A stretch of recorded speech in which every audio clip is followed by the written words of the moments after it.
Hi friends, trading facts YouTube channel స్వాగతం. ఇప్పటివరకు మన ఛానల్ సబ్స్క్రైబ్ చేసుకోకపోతే దయచేసి సబ్స్క్రైబ్ చేసుకోండి, ఛానల్ని ఆదరించండి. మనం ఈ మధ్య ఒక ఇండికేటర్ గురించి మనం పబ్లిష్ చేయడం అనేటువంటి జరిగింది. కొన్ని వీడియోలు అనేటువంటిది మనం చెప్పామన్నమాట, వీడియోస్లో చెప్పడం జరిగింది, చేసాం.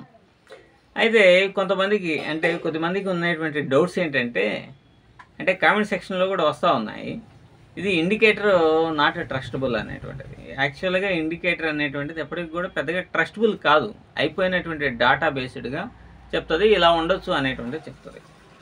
అయితే ఈ గతంలోనూ నేను చాలాసార్లు చెప్పాను. ఏమని చెప్పాను అని అంటే, ఇండికేటర్ అనేటువంటిది ఇట్లా అంటే మూవింగ్ యావరేజ్ లాగా వెళ్ళేదానికంటే కూడా హారిజంటల్గా ఉన్నటువంటి ఇండికేటర్స్ని ఎక్కువగా బిలీవ్ చేయండి అని చెప్పేసి చెప్పాను.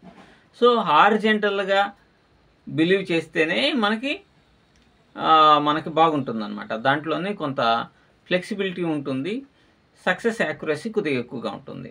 అదే మూవింగ్ యావరేజెస్ ఇట్లాంటివి తీసుకున్నాము అని అంటే, అది ఇప్పుడు హైయెస్ట్ లెవెల్ దగ్గర, రెసిస్టెన్స్ లెవెల్ దగ్గర అదేమవుతుంది, మూవింగ్ యావరేజ్ పైన green candle, bullish green candle కనుక పడ్డా కూడా మనం ఎంట్రీ తీసుకుంటే మళ్ళీ రిటర్న్ అయ్యేటువంటి అవకాశం ఉంటుంది. ఎందుకని, అక్కడ ఒక రెసిస్టెన్స్ అనేటువంటిది ఉంది కాబట్టి ఒక ఇండికేటర్ను యూజ్ చేసేటప్పుడు మాన్యువల్గా కూడా ఎక్కడ సపోర్ట్ జోన్ ఎక్కడ ఉంది, డిమాండ్ జోన్ ఎక్కడ ఉంది, సప్లై జోన్ ఎక్కడ ఉంది, ఏంటి అనేటువంటి దాన్ని మనం ఖచ్చితంగా అనాలిసిస్ చేసుకోవాలి.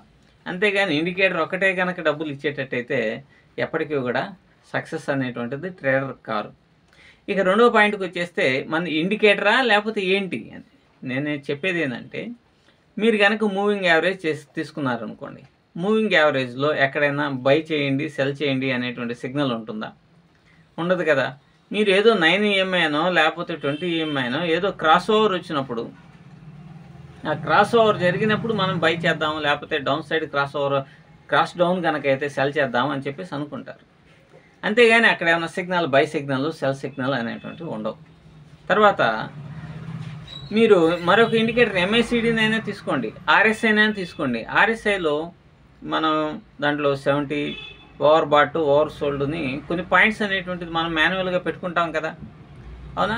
కానీ RSIని మనం పెట్టినప్పుడు, ఇదిగో ఓవర్ సోల్డ్ అయినప్పుడు అక్కడి నుంచి సెల్ బై కావడానికి అవకాశం ఉంటుందనో, లేకపోతే ఓవర్ బాట్ జరిగినప్పుడు అక్కడి నుంచి సెల్ కావడానికి అవకాశం ఉంటుందనో, ఏదో ఒక ఎజంప్షన్తో మనం ట్రేడ్ అనేటువంటి చేస్తాం. అంతేగాని RSIలో బై ఇక్కడ అని, బై అనే సిగ్నల్, సెల్ షార్ట్ అనే సిగ్నల్ ఇట్లాంటివి రావు. మీరు ఏదైనా తీసుకోండి అలానే ఉంటుంది. పివట్ పాయింట్స్ ఉన్నాయి, హారిజంటల్ లైన్సే కదా. కానీ ఈ పివట్ పాయింట్ని దాటినప్పుడు, సపోర్ట్ అండ్ రెసిస్టెన్స్ని దాటినప్పుడు మనం బై చేయండి, సెల్ చేయండి అని పివట్ పాయింట్లో సిగ్నల్ ఇస్తుందా? ఇవ్వదు కదా. కాబట్టి మన దాంట్లో ఏంటి, మన దాంట్లో లాంగ్, షార్ట్ అనేటువంటి సిగ్నల్స్ ఇస్తుంది. సిగ్నల్స్ ఇస్తుంది అని అంటే ఇది ఆల్గారిథం బేస్డ్గా డెవలప్ చేసినటువంటిది. ఇక్కడ బై చేయండి అంటే it is very easy to the trader. అదే చెప్తుందన్నమాట. మనం ఇండికేటర్ అనేటువంటిది డెవలప్ చేసింది నాట్ అకార్డింగ్ టు ది ఇండికేటర్గా చేయాలి అని కాదు. It has been developed according to our strategy. నాకంటూ ఒక స్ట్రాటజీ అనేటువంటిది ఉంది. ఆ స్ట్రాటజీని బేస్ చేసుకొని ఆ యొక్క ఇండికేటర్ని తయారు చేయడం అనేటువంటిది జరిగిందనమాట. దాంట్లో షార్టు, లాంగు అనేటువంటివి వస్తాయి. ఇంకొంచెం ఏదైనా సరే ఇంకొంచెం అడ్వాన్స్డ్గా దాన్ని ఇంకొంచెం మూవ్ చేసి, అంటే కొంచెం అడ్జస్ట్మెంట్స్ అనేటువంటివి చేసి దాని యొక్క సక్సెస్ రేట్ ఇంకా పెంచడానికి నేనైతే ప్రయత్నం అనేటువంటివి చేస్తున్నా. సో దయచేసి మీరందరూ కూడా గమనించాల్సింది ఏంటంటే, నేను ట్రేడింగ్ ఫ్యాక్ట్స్ అనేటువంటిది చేసింది అది ఇండికేటర్ కాదు, ఇట్ ఈజ్ ఇట్ స్ట్రాటజీ బేస్డ్గా డెవలప్ చేసినటువంటి ఒక ఇండికేటర్, అంతేగాని ఇండికేటర్ మాత్రం కాదు. దానికి ఏదైనా సరే మీరు ఏదైనా ఇండికేటర్ని పెట్టుకొని 20 మూవింగ్ యావరేజ్ ఏదైనా పెట్టుకొని ఇంకొంచెం మంచి రిజల్ట్స్ అనేటువంటిది తెచ్చుకోవచ్చు. ఆ పరంగానే మనం వర్కౌట్ చేస్తున్నాం. తర్వాత మీరు ఇండికేటర్ మళ్ళెట్టేసేసి బిజినెస్ స్టార్ట్ చేశారే అన్నట్టు ఒకటి చెప్తాడు. ఈ పనికి మాలిన వెధవులందరూ కూడా చెప్పేటువంటిది ఏంటంటే, వీళ్ళందరికీ కూడా అంటే ఒకడు ఆరా తగులుతుంటాడు, ఉంటుంటారు. వ్యాపారం అనేటువంటిది నా కాన్సెప్ట్ కాదని ముందుగానే చెప్పారు. ఇప్పుడు తెలుగులో బ్రదర్స్ ఉన్నారు, కొన్ని వేల లక్షల సబ్స్క్రైబ్స్ ఉన్నారు, కొన్ని లక్షల్లో రిఫరల్ లింకుల ద్వారా ఇప్పటికీ కూడా వాళ్ళు ఎర్న్ చేస్తున్నారు. వీళ్ళు ఈ సొసైటీకి చేసింది ఏంటి, మిగతా సుభాష్ దేశపాండే ఇట్లాంటి వాళ్ళు అందరూ అట్లానే చేసుకుంటూ ఉన్నారు. నేను డెవలప్ చేసి నేను మీకు ఇది ఉపయోగపడుతుంది, ఫ్రీగా ఇస్తాను అని చెప్పేసి అనౌన్స్ చేశాను కదా. వాళ్ళు ఏమన్నా చేసి మీకోసం ఏదైనా ఇచ్చారా? ఏది ఇవ్వాల. ఇది అదే న్యూస్ చెప్పుకోవడం తప్ప. కానీ నేను చేసి ఇచ్చా, నేను చేసి ఇది ఇస్తానా, మీరు జాగ్రత్తగా చేసుకోండి. కాకపోతే కండిషన్ ఏంటంటే వాంటేజ్లో నా అకౌంట్లో నా రిఫరల్ లింక్ ద్వారా ఓపెన్ చేయండి అని చెప్పేసి రిక్వెస్ట్ చేస్తున్నా. దానికి కూడా వ్యాపారం అది ఇది అని చెప్పేసి అంటాం కరెక్ట్ కాదు. ఎందుకంటే ఈ పుల్కాగాళ్ళకి తెలియదు. నేను గతంలోనే చాలామంది నా ఫస్ట్ నుంచి ఫాలో అవుతుంటే, నా ఛానల్ని ఫాలో అవుతుంటే వాళ్ళకి తెలుస్తుంది.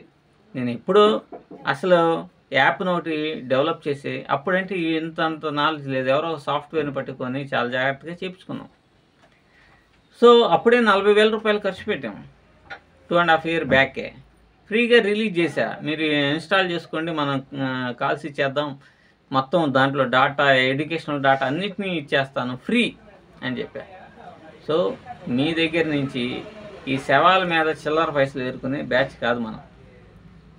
చాలామంది ఉన్నారు కోట్లు బోట్లు వేసుకొని రకరకాలైనటువంటి కాన్సెప్ట్తో రకరకాలు చేసినటువంటి వాళ్ళు ఉన్నారు. కానీ మనకి అంత కుసంస్కారాన్ని మాత్రం కాదు.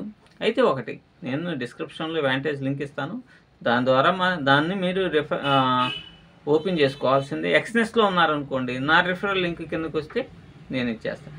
సో ఇది మాత్రం కండిషన్. ఎందుకంటే నా ఛానల్ గ్రోత్ కావాలి. ఇదిగో ఎప్పటి నుంచి బ్యాక్ ఉన్నటువంటిది వాడుతున్నాను, ఎప్పటి నుంచి ఈ మొబైల్లోనే చేస్తున్నాను. లైటింగ్ ఉందా? ఏం లేదు, ఊరికి జస్ట్ ఇది పెట్టుకొని చేస్తాను. నేను గ్రోత్ అవ్వాలి.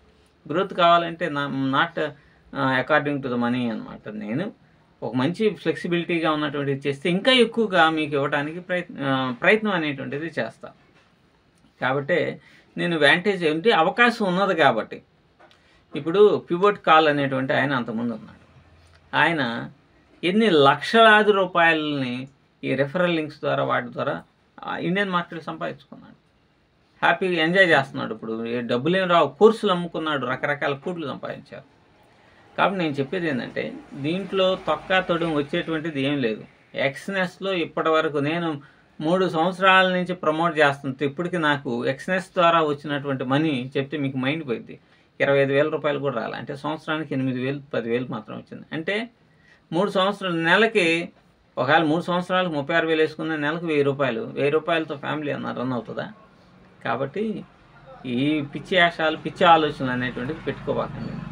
ఇది మాత్రం ఖచ్చితంగా ఇస్తా, పబ్లిక్ ప్లాట్ఫామ్లోకి ఇస్తాను. అయితే కొంచెం మన అకౌంట్ని, మన యొక్క ఛానల్ గ్రోతింగ్ కోసం కొన్ని కొనుక్కోవడానికి నేనే మిమ్మల్ని అడగటం లేదే.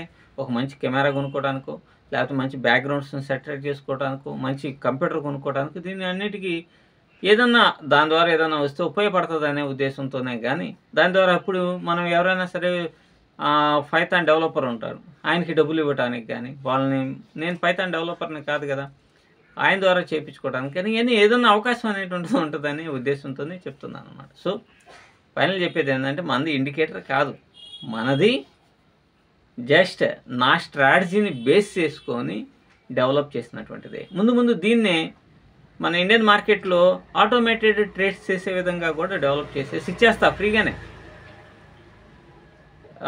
సో ఈ విధంగా ప్లాన్ అనేటువంటి చేస్తున్నాను. కాబట్టి కొంచెం సహకరించండి. Thank you very much.